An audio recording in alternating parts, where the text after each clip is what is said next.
Boy Boy's being canceled by you know who. H3. Yeah. Lamont Boy Boy got featured on Ethan Klein IG story, the perfect conclusion of their last ever Twitch stream. Also, is this an admission that Ethan... What? The campaign to make me seem insane for speaking against Hasan is nothing short of pathetic. What are the chances these guys watched anything I've actually said? Amazing how Hasan and friends suddenly think mental health is a funny way to insult someone. First of all, they're Australian. They've always thought that attacking mental health was a funny way to insult someone. Okay?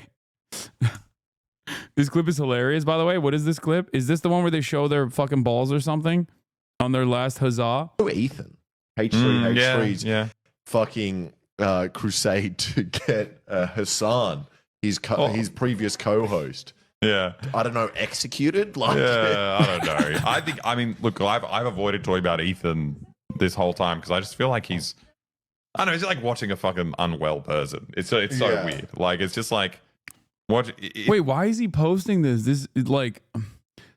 Why is Ethan posting this? This doesn't make him look good. It's almost like watching Fusi, except he doesn't leave the house. You know, Fusi was like having a mental breakdown, but it's like scary because he's out in like an airport and he's doing scary shit. No, I think Fusi is a little bit worse than H3H. No, but I'm saying it's worse because he Palestine. leaves. Yeah, exactly. That's the one I think.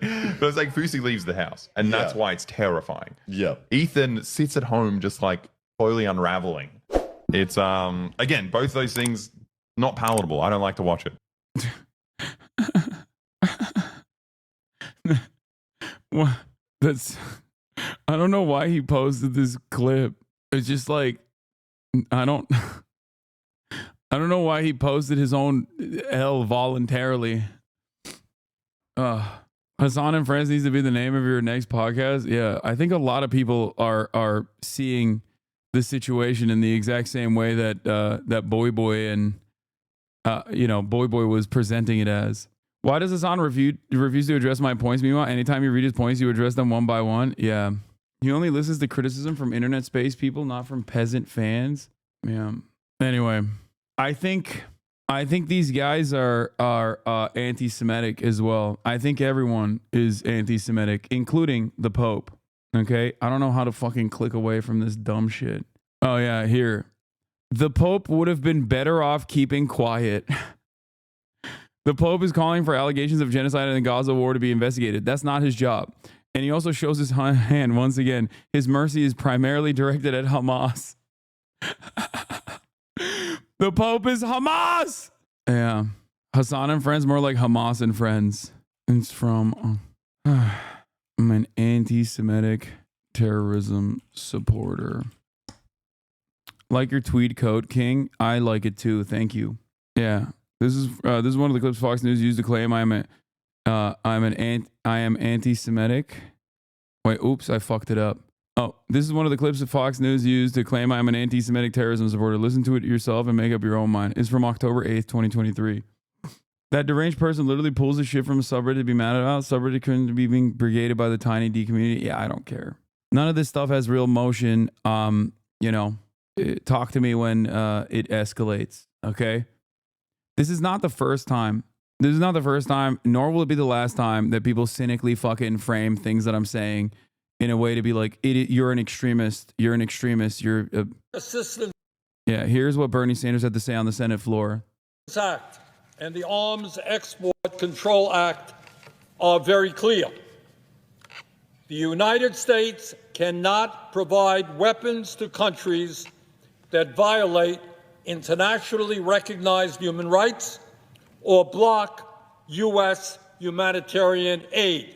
Let me repeat that because that is the essence of this entire debate, not complicated. The United States government cannot provide weapons to countries that violate internationally recognized human rights or block U.S. humanitarian aid. That is not my opinion. That is what the law says. Madam President, according to the United Nations, according to much of the international community, according to virtually every humanitarian organization on the ground in Gaza, Israel is clearly in violation of these laws. Under these circumstances, it is illegal for the United States government to provide Israel with more offensive weapons. These joint resolutions of disapproval are Congress's tool to enforce the law, and that is exactly what we must do. Debate on the Senate floor is live. I know, but it is damaging because of our connection to Israel through military arms, our advocacy and legitimacy, campaigning for human rights around the world. So I ask you, what do you do when a good friend, a partner, heads off on a disastrous course? President Biden and his team responded by providing proposals and encouragement to get back on course, but those were rejected. So now we must weigh in here in this chamber. And many in this chamber may say, let's just continue the past. Let's not see the horrific circumstances in Gaza. Let's not observe the systematic takeover of the West Bank. Let's ignore all that and continue with this very different right-wing government without ever raising by the way, an eyebrow. this off-ramp that they're utilizing to talk about how this is all on, Benjamin Netanyahu and this like far-right fascist government in Israel that we shouldn't align ourselves with. This off-ramp should have been taken on like October 15th, 2023, right around the time when Joe Biden went to Israel and bear-hugged Benjamin Netanyahu. Okay? That would have been the smart and sound decision, both for America's foreign policy interests and also for the humanity, all the victims of Israel's violence. Okay? That's what's crazy about it, is that like even this off-ramp that they're taking, which would still, benefit Israel, really. Like liberal Zionism in this circumstance benefits the current standing of Israel's apartheid.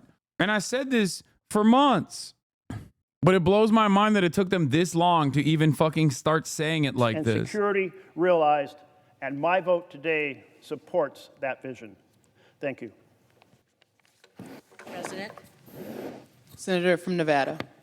Thank you, Madam President. Since Hamas Supports launched the that deadliest terrorist attack in Israel's history more than a year ago, Israel has consistently faced a barrage of threats from Iran and its terrorist proxies.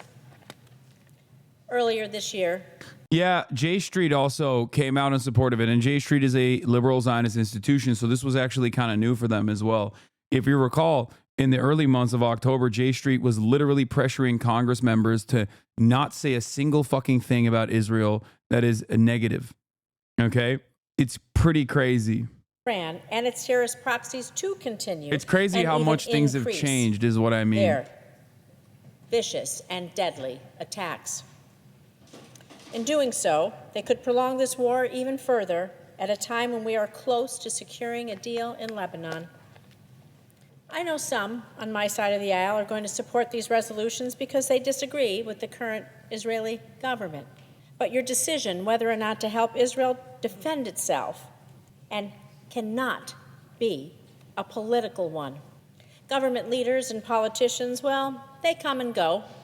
But our commitment to Israel's security must be ironclad and restricting much-needed arms to Israel because you don't agree with everything the current government is doing will leave our ally vulnerable to future terror.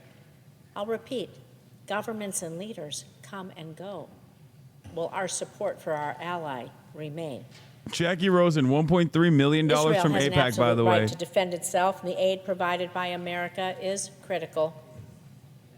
I know some of you are planning to vote for these resolutions agree, but you may be worried about the need for these offensive weapons that the resolutions would block, so let me explain. Israel cannot rely on missile defense alone to protect its citizens. It also needs to have the ability to destroy enemy threats before they can be deployed and to respond to attacks that have already been launched. It's this strategy that Israel successfully executed over the last few months in Lebanon, where it has preemptively destroyed Hezbollah rocket launchers moments before they were set to fire. on Israel.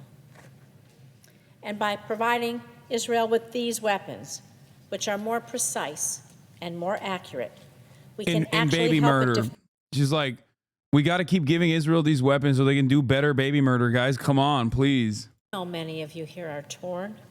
You want to do the right thing. And I'm here to tell you that voting against these resolutions is the right thing.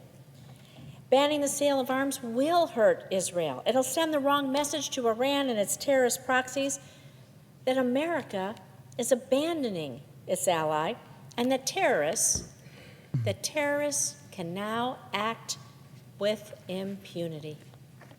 Let me repeat. The message to terrorists will be, again, that they can continue to act with impunity. Terrorists like Hamas, Hezbollah, Houthis, and others will continue to... Yeah, the message is like, it's got the same exact energy as the Fox News article. It's like, no, you don't understand. They're terrorists. They're terrorists. They're terrorists. They can't be reasoned with. They must be fucking brought to heel. You don't understand. It's logical to do a preemptive genocide because if we don't do that, if we don't let Israel do that with our weapons, even if it is in direct violation of international rights, it doesn't matter. You know, it doesn't matter. They're terrorists. Like they're gonna kill everybody. They're gonna kill everybody. The International Criminal Court has issued arrest warrants for Israeli Prime Minister Benjamin Netanyahu and former Defense Minister Yoav Gallant, sparking strong reactions from across Israel's political spectrum. President Isaac Herzog condemned the decision as a dark day for justice and humanity, accusing the ICC of siding with terror and evil over democracy and freedom. Netanyahu's office dismissed the charges as false and absurd, labeling the ICC as anti-Semitic and a biased political body. Yuli Edelstein, chairman of the Knesset Foreign Affairs and Defense Committee, called the move shameful and driven by Islamist interests. Israel's foreign ministry also criticized the court, claiming it had forfeited its legitimacy. Hamas welcomed the warrants, urging global cooperation to prosecute Netanyahu and Gallant, accusing them of genocide in Gaza. However, Hamas made no comment on the separate warrant for its military commander, Mohammad Deif. If you found this video informative, then make sure to hit the like button and subscribe to this channel for more videos like this, and thanks for watching.